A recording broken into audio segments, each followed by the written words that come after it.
Kung ako ang isa sa mga abogado ng Pangulong Duterte, Paano maiuuwi dating Pangulong Rodrigo Duterte dito sa Pilipinas? alam mo kung ako ang isa sa mga abogado ng Pangulong Duterte, ang una kong iisipin ay yung kanyang kapakanan pangkalusugan. Alam naman natin na ang kanyang kalusugan ay nasa kalagayan na tinutulungan palagi. Yung kanyang pag-upo, paglalakad, pagtayo. Nakita ko talaga up close. Ang huli, nagkita kami sa Hong Kong. Halos ganon. Nakapagsasalita nga siya. Ngunit yung kanyang physical na kalagayan, talagang alam ko na meron siyang dinaramdam. Ngayon, yun ang priority ko. Sapagkat bilang isang abogado, ititingnan ko unang-una yung kapakanan ng aking kliyente. Nakikita ko na at nabasa ko naman sa tuntunin ng ICC, sa Rome Statute, na merong provision doon na kung saan ay makakahiling ako ng interim release pending trial. Pwede siyang mapakawalan, mai-release kaagad habang nililitis ang kaso niya. Habang inihintay yung actual na paglilitis, na pakinggan ko na yung palang susunod na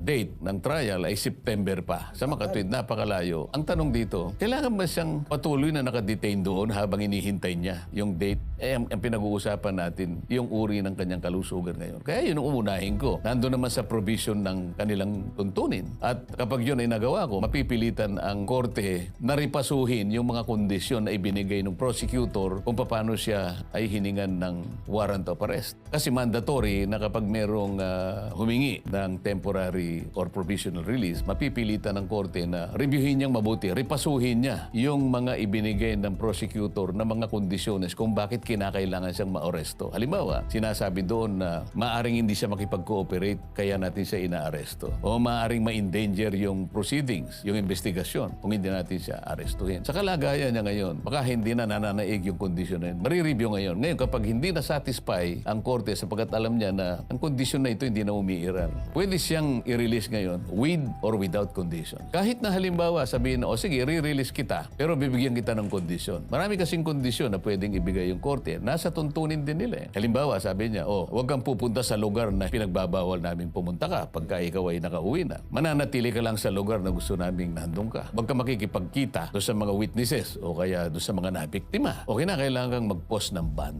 Hindi ka pwedeng gumawa ng mga professional activities na aming i-specify. Mga ganong kondisyon. Ipilitin ko na satisfy yun para lang maiuwi ko ang dating Pangulo.